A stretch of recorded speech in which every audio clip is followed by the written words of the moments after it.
June మొదటి వారంలోనే తెలుగు నేలను ముద్దాడింది నైరుతి రుతుపవనం. వచ్చి రాగానే నేనొచ్చేసా అని సిగ్నల్ ఇస్తూ దడదడా దంచికొట్టింది మాన్సూన్ వాన. కానీ తొలకరితోనే సరిపెట్టుకుందా? పలకరింపుతోనే ఆగిపోయిందా? అసలైన పులకరింతలెక్కడా? జలకళతో ఉట్టిపడాల్సిన డ్యాముల్లో నీటి నిల్వలు పెరిగిన ఆనవాళ్లేవి? ముఖ్యంగా కృష్ణా గోదావరి బేసిన్లోని జలాశయాలన్నీ బోసిపోయి కనిపిస్తూ ఆయకట్టు రైతాంగం కళావిహీనంగా మారిపోయింది. సడన్ గా ఏంటి జలకరువు? వాతావరణ నిపుణులు ఏమంటున్నారు? మళ్లీ జలకళకు ముహూర్తం ఎప్పుడు?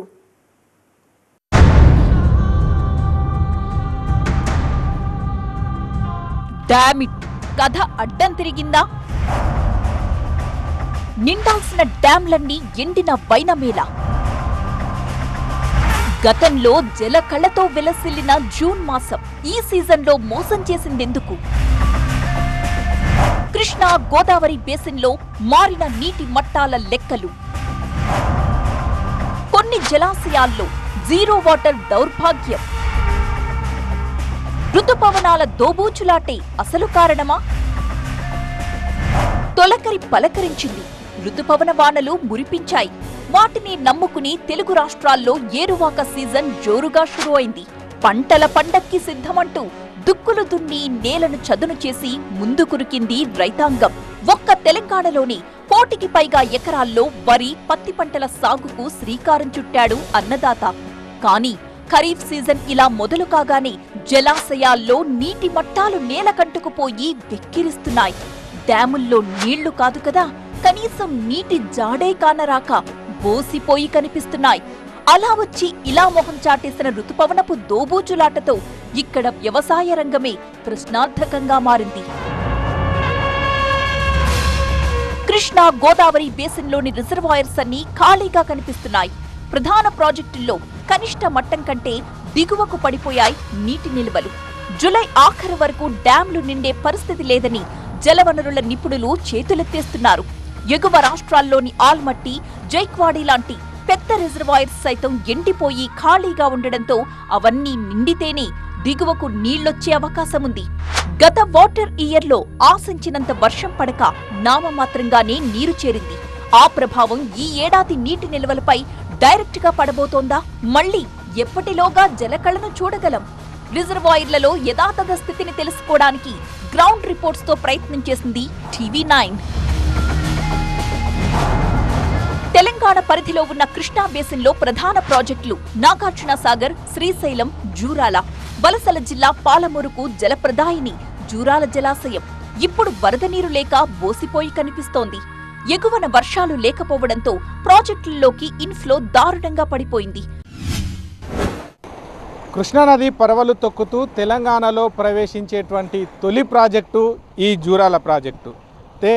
పూర్తి స్థాయి నీటి మట్టం 9.65 టీఎంసీలు ఉండగా ప్రస్తుతం 8.22 టీఎంసీల నీరు అనేది ఇక్కడ లభ్యతగా ఉంది. నీటి మట్టాన్ని మనం చూస్తూ ఉన్నాం. అయితే గడిచిన కొద్ది రోజుల క్రితం చూస్తే మాత్రం పూర్తిగా డెడ్ స్టోరేజ్ కంటే దిగువకు ఇక్కడ నీటి మట్టం పడిపోయినటువంటి పరిస్థితి ఉంది. ప్రాజెక్టు పైన ఆధారపడి ఉన్నటువంటి నీటి అవసరాలకైతే తీవ్ర ఇబ్బందులు ఎదుర్కోవాల్సినటువంటి పరిస్థితి ఏర్పడింది. ముఖ్యంగా అలాగే తాగునీటికి సంబంధించి అయితే కర్ణాటక రాష్ట్రం నుంచి 1.09 టీఎంసీల నీటిని తీసుకోవాల్సినటువంటి పరిస్థితి ఏర్పడింది. కానీ కొద్ది రోజుల క్రితం కొంతమేర ఈ ప్రాజెక్టు పరిధిలో కురిసినటువంటి వర్షాలు, అలాగే కర్ణాటక నుంచి వచ్చినటువంటి నీటి పేరుతో మొత్తంగా ప్రస్తుతం అయితే 8.2 టీఎంసీలకు నీరు చేరింది. దీంతో ఇటు అధికార యంత్రాంగం అంతా కూడా సాగునీటి కోసం, ఇప్పటికీ అవసరాల కోసం ఈ నీటిని వివిధ లిఫ్ట్ల ద్వారా లిఫ్ట్ చేస్తున్నటువంటి పరిస్థితి అయితే కనపడతా ఉంది. ఇటీవలే ప్రాజెక్టు పరిధిలో కురిసిన వర్షాలకు కొద్దో గొప్పో నీరొచ్చి చేరింది. కేవలం తాగునీటి అవసరాలకే అధిక ప్రాధాన్యత ఇచ్చి ఉన్న దాంట్లో కొంత నీటిని వివిధ రిజర్వాయర్స్ కి లిఫ్ట్ చేస్తున్నారు. అయితే ఎగువ నుంచొచ్చే వరదల కోసం ఆశగా ఎదురు చూస్తున్నారు. అప్పటి వరకు విద్యుత్ ఉత్పత్తికి, సాగునీటి సరఫరాకు బ్రేకులు పడ్డట్టే. పంటలు పండించుకోవాలని చెప్పి మేము చాలా తిప్పలు పడుతున్నాం. కానీ ప్రాజెక్టులో కొంత వర్షం వచ్చినా కొంత నీళ్ళే నిండినాయి. కానీ ఇంకా వరదలు రావడం లేదు. దానివల్ల ప్రాజెక్టు అధికారులు కూడా ఇప్పుడు వరకు నీళ్లు కిందికి వదులుతలేరు, తూకాలు పోసుకుంటలేము. ఇప్పటికి టైం అయిపోతుంది. తెలుగు రాష్ట్రాలకు జీవనాడి లాంటి శ్రీశైలం రిజర్వాయర్ పరిస్థితి కూడా ఏమంత గొప్పగా లేదు. నీరు లేక వెలితిగా కనిపిస్తోంది. 215 టీఎంసీల సామర్థ్యం ఉన్న శ్రీశైలం రిజర్వాయర్ ఇప్పుడు దాదాపు డెడ్ స్టోరేజ్ కు చేరుకుంది. ప్రస్తుతం 37.4 టీఎంసీల నీరు నిల్వ ఉన్నప్పటికీ అందులో వాడుకోదగ్గవి కేవలం 5 టీఎంసీలే. శ్రీశైలం జలాశయం పూర్తిస్థాయి నీటి మట్టం 885 అడుగులు. ప్రస్తుత నీటి మట్టం 808.6 అడుగులు. గతేడాది ఇదే సమయానికి శ్రీశైలం నీటి మట్టం 815 అడుగులుండేది. శ్రీశైలం డ్యాం నిండాలంటే మహారాష్ట్ర, కర్ణాటకల్లో భారీ వర్షాలు కురవాలి, తుంగభద్రకు భారీ వరదలు రావాలి. కానీ మరో వారం 10 రోజుల దాకా అటువంటి అదృష్టాలున్న దాఖలాలు లేవు. తెలుగు రాష్ట్రాల్లో వందల గ్రామాలకు తాగునీటిని అందించే ప్రాజెక్టు కూడా శ్రీశైలమే. ఇంతటి ప్రాధాన్యత ఉన్న ప్రాజెక్టు కళావిహీనంగా మారిపోవడంతో భవిష్యత్ అగమ్యగోచరమైంది. సో ఇప్పటికెప్పుడైతే శ్రీశైలం రిజర్వాయర్కు నీరు వచ్చే అవకాశాలే కనిపించడం లేదు. దీంతో శ్రీశైలం రిజర్వాయర్లో నీరు లేకపోవడంతో సాగునీటి కష్టాలతో పాటు విద్యుత్ సమస్యలు కూడా కంటిన్యూ అయ్యే అవకాశాలు అయితే కనిపిస్తున్నాయి. మొత్తం మీద అయితే త్వరలోనే వర్షాలు, వరదలు వచ్చి శ్రీశైలం రిజర్వాయర్ నిండాలని చెప్పి ఆశిద్దాం. తెలుగు రాష్ట్రాల్లో లక్షలాది ఎకరాలకు సాగునీరు, వేలాది గ్రామాలకు తాగునీటిని అందించే నాగార్జున సాగర్ సైతం అడుగంటిపోయింది. నీటి నిల్వలు డెడ్ స్టోరేజ్ కి పడిపోయాయి.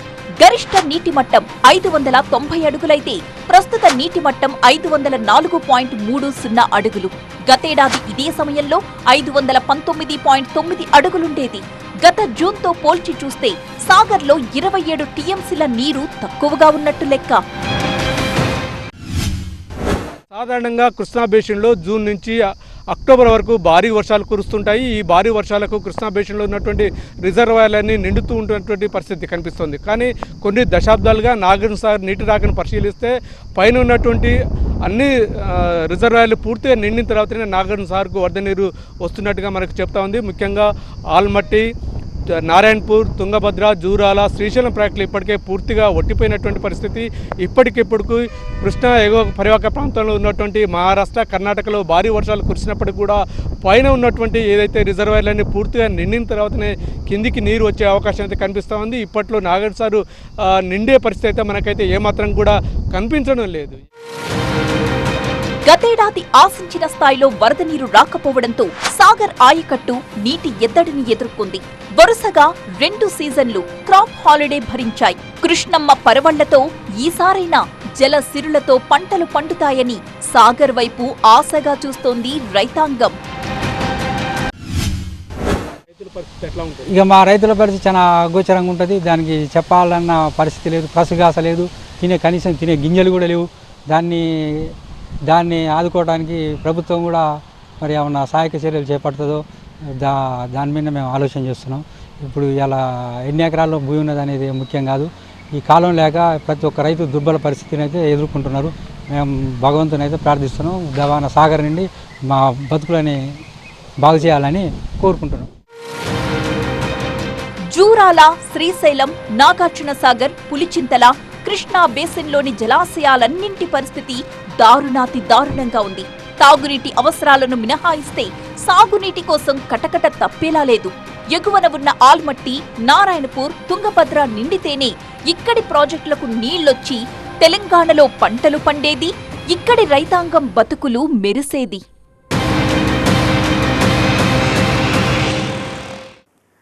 జూన్ మాసం అంటేనే జలాశయాలకు ఫేవరెట్ సీజన్. 2019 తరువాత 4 ఏళ్లుగా అన్ని డ్యాముల్లోనూ జలకళ ఉట్టిపడేది. ఈ ఏడాది మాత్రం పరిస్థితి మరొక రకంగా ఉంది. గోదావరి బేసిన్లోని ప్రధాన జలాశయాలైతే ఎడారుళ్లే తలపిస్తున్నాయి. ఉన్న నీటి నిల్వల్ని తాగునీటి అవసరాలకు తరలించేయడంతో సాగునీటి మాటేంటి అని నిలదీస్తోంది రైతాంగం. ఎల్లంపల్లి, శ్రీరామ్ సాగర్, ఎగువ మానేరు ఏ ప్రాజెక్ట్ ఆయకట్టు చూసినా రైతాంగంలో ఇదే ఆక్రోశం. మరో 2 వారాలాగండి, అంతా సర్దుకుంటుంది అనే భరోసా అయితే ఇరిగేషన్ అధికారుల నుంచి వినిపిస్తోంది.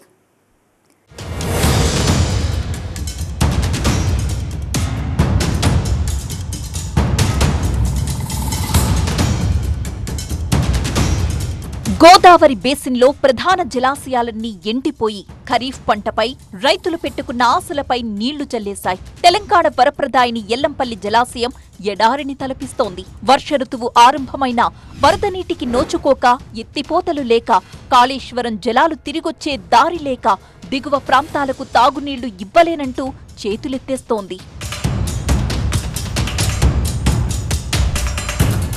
ఎల్లంపల్లి ఎండి ఎడారై దర్శనమిస్తుంది. వర్షాకాలం ప్రారంభమైన భారీ వర్షాలు లేకపోవడంతో ఇంట్లో ఒక్క చుక్క కూడా ప్రాజెక్టులోకి నీటి రాకపోవడంతో 139 అడుగులకు చేరి డెడ్ స్టోరేజ్తో తాగునీళ్ళు ఇవ్వలేని పరిస్థితిలో కనిపిస్తుంది.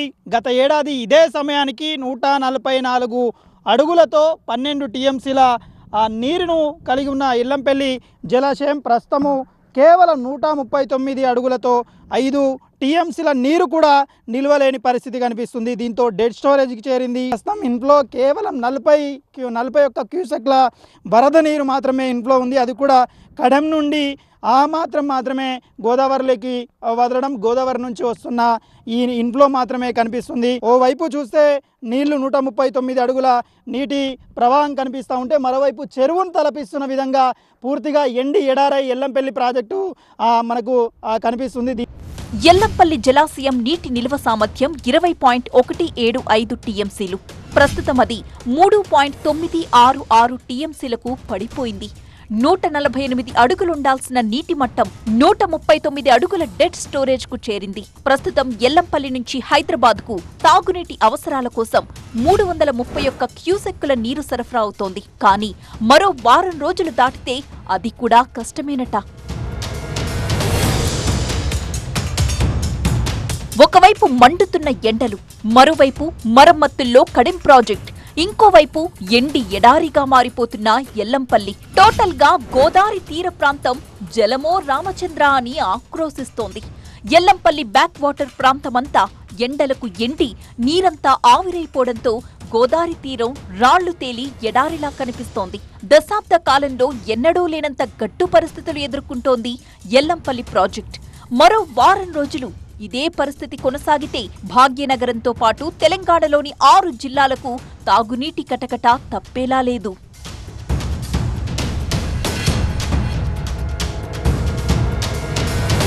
ఉత్తర తెలంగాణ వరప్రదాయిని శ్రీరామ్ సాగర్ ప్రాజెక్టులో తాజా నీటి మట్టం కలవరపెడుతోంది. గత ఏడాదితో పోలిస్తే ఎగువ ప్రాంతం నుంచి ఇన్ఫ్లో తగ్గిపోవడంతో ఆయకట్టు రైతుల్లో ఆందోళన అంతకంతకు పెరిగిపోతోంది. దాదాపు 18 లక్షల ఎకరాల ఆయకట్టును స్థిరీకరించే సత్తా ఉంది శ్రీరామ్ సాగర్ ప్రాజెక్టుకు. ఎస్ఆర్ఎస్పీ నీటి మట్టం 1091 అడుగులు, సామర్థ్యం 90 టీఎంసీలు. ప్రస్తుతం నీటి నిలువ కేవలం 9.145 టీఎంసీలు మాత్రమే. ప్రస్తుత నీటి మట్టం 1057 అడుగులు. గతేడాది ఇదే సమయానికి ప్రాజెక్టులో నీటి మట్టం 1070 అడుగులుండేది. గతంలో కూడా జూన్ నెలలో శ్రీరామ్ సాగర్ ప్రాజెక్టు అనేక మార్లు ఎండిపోయిన చరిత్ర ఉంది. కానీ గత ఏడాది పుష్కలంగా వానలు కురవడంతో ఎలాంటి ఇబ్బంది ఉండబోదని ఆశించారు. కానీ ప్రస్తుతం నీటి నిల్వలు పడిపోయి పరిస్థితి దారుణంగా మారిపోవడంతో శ్రీరామ్ సాగర్ ఆయకట్టు రైతాంగంలో ఆందోళన మొదలైంది. కాలువల ద్వారా నీళ్లు తీసుకుపోవడం వల్ల ఇవాళ ప్రాజెక్టులో డెడ్ స్టోరేజ్ చేరింది. తాగునీటికే సరిపోతుందని చెప్తున్నారు. మరి ఇట్లానే వర్షాలు పడకపోయినట్టయితే మేము ఈ సంవత్సరం పంటను కోల్పే అవకాశం ఉన్నది.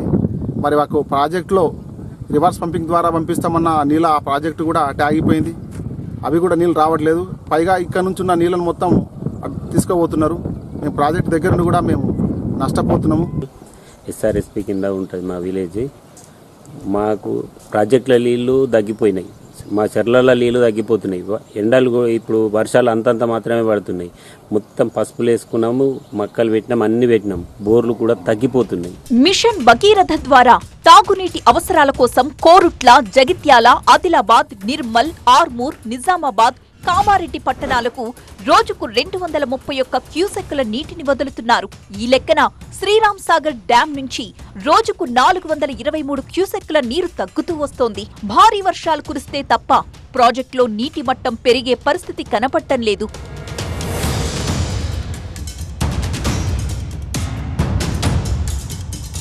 తెలంగాణ తెలంగాణలోని 3 జిల్లాలకు తాగు సాగునీరు అందించే లోయర్ మానేరు డ్యాం కూడా రైతాంగాన్ని భయపెడుతోంది. నీటి నిల్వలు డెడ్ స్టోరేజ్ కి పడిపోవడంతో ఖరీఫ్ సాగు ప్రశ్నార్థకంగా మారింది. ఒకేసారి నీరంతా కూడా అడగంటిపోయింది. ఖరీఫ్ ఆరంభమై నెల రోజులు గడుస్తున్నా ఇప్పటికీ భారీ వర్షాలు కురియలేదు. ఎగువ ప్రాంతాల నుంచి కూడా ఒక్క నీటి చుక్క రావట్లేదు. ప్రస్తుతం నేను ఎల్ఎండి వద్ద ఉన్నాను. మనం చూపిస్తున్నాం లోయర్ మానేరు డ్యామ్ కేవలం 5 టీఎంసీల నీరు నిల్వ మాత్రమే ఉంది. మరొక 2 టీఎంసీల నీరు నిల్వ తగ్గితే మాత్రం డెడ్ స్టోరేజ్కి చేరుకుంటుంది. దీంతో కనీసం తాగునీటి అవసరాలు కూడా తీర్చని పరిస్థితి మనకు కనబడుతుంది. దీంతో భారీ వర్షాల కోసం కూడా అన్నదాతలు ఎదురు చూస్తున్నారు. ఎల్ఎండి ఆధారంగానే సాగు చేస్తున్నారు. ఇటు ఉమ్మడి కరీంనగర్ జిల్లా, వరంగల్ జిల్లా, ఉమ్మడి ఖమ్మం జిల్లా అంటే ఈ 3 జిల్లాలకు కూడా ఎల్ఎండి ఆధారంగానే కెనాల్ ద్వారా కూడా దిగువ ప్రాంతాలకి నీటిని విడుదల చేస్తారు. కానీ ఇక్కడ కేవలం 5 టీఎంసీల నీరు నిల్వ ఉన్న నేపథ్యంలో కెనాల్ ద్వారా కూడా నీటిని కిందికి విడుదల చేయట్లేదు. కేవలం తాగునీటి అవసరాలకు మాత్రమే నీటిని విడుదల చేస్తున్నారు. కనీసం ఆరుతడి పంటలు సాగు చేద్దామన్నా కూడా రైతులు భయపడుతున్నారు. లోయర్ మానేరు డ్యాం కెపాసిటీ 24 టీఎంసీలు. ప్రస్తుతం నీటి మట్టం 5 టీఎంసీలు. ఇప్పటికే కరీంనగర్లో 2 రోజులకొక్కసారి మాత్రమే తాగునీటిని విడుదల చేస్తున్నారు. డ్యాంలో మరో 2 టీఎంసీల నీరు తగ్గితే మట్టి నీరొచ్చే ప్రమాదం ఉంది. ఖరీఫ్ సీజన్ మొదలై నెల రోజులు గడుస్తున్నా వర్షపు జాడ లేకపోవడంతో ఐఎండీ నుంచి విడుదల చేసే నీటి కోసమే ఆశగా చూస్తున్నారు ఆయకట్టు రైతులు. వాన సూచన తక్కువ ఉంది మెయిన్ మనకు ఈ సంవత్సరం. ఏమన్నా వచ్చే నెల పోయిన మళ్ళీ వచ్చే నెల 2 నెలలు ఏమైనా పడితేనే డ్యామ్ నిండుతాయి, లేకుంటే నిండే సూచన లేదు. ఇప్పుడు నీళ్ళకు కొద్దిగా ఇబ్బందే పడతాం. మెయిన్ ఫస్ట్ ఈ తాగునీరు కొంచెం ఉంటే చాలు. మనం పంటలు గిచ్చుడు కష్టం ఈ సంవత్సరం. భారీ వర్షాలు కురిసే ఛాయలు లేక, ఎగువ ప్రాంతాల నుంచి వరద నీరొచ్చే మార్గం లేక కృష్ణా గోదావరి బేసిన్లో డ్యాంలన్నీ ఎడారుల్ని తలపిస్తున్నాయి. గత జూన్ నెలతో పోలిస్తే ఈ జూన్ నెలలో నీటి మట్టాలు తక్కువగా ఉండడంతో ఖరీఫ్ సాగుపై తీవ్ర ప్రభావం చూపుతుందని గగ్గోలు పెడుతోంది రైతాంగం.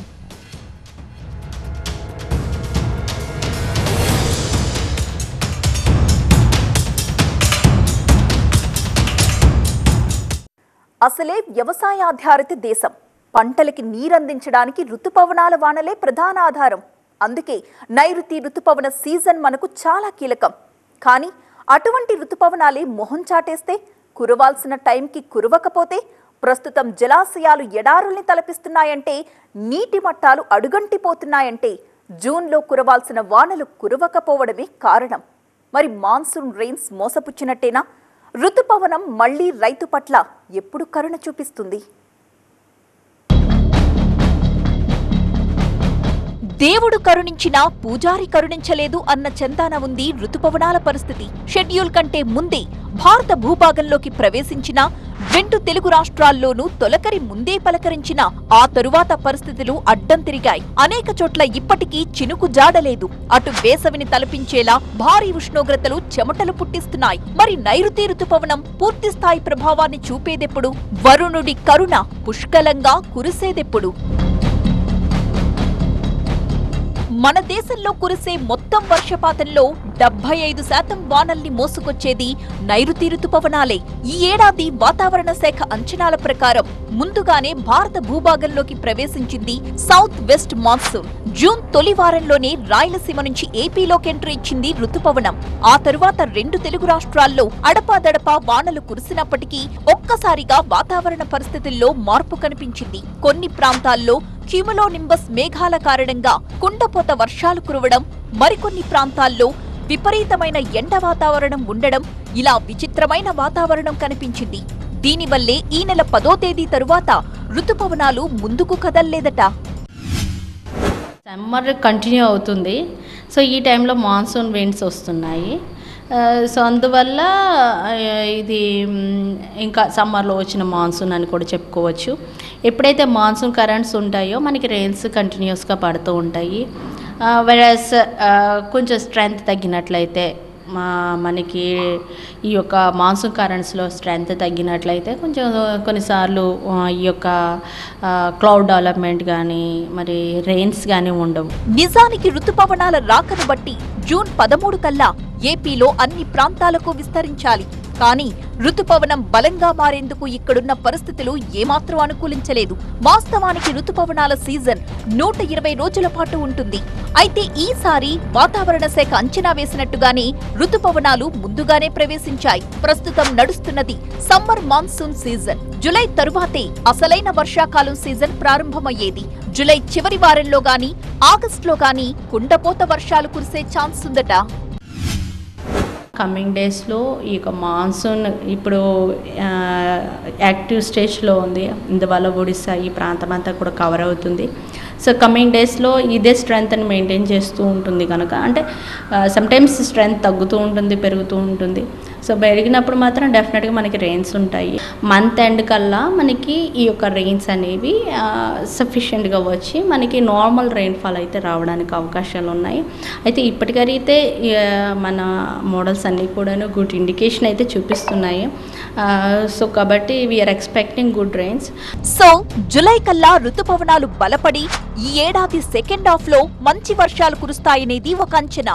మరో వారం రోజుల తరువాత ఎగువ రాష్ట్రాల్లో కుండపోత కురిసి మన జలాశయాల్లో జలకళ ఆవిష్కృతమవ్వడం ఖాయం. ముఖ్యంగా కృష్ణా, గోదావరి బేసిన్లోని ప్రధాన డ్యాంలన్నీ నిండు కుండల్లా మారే సమయం ఎంతో దూరంలో లేదన్నమాట.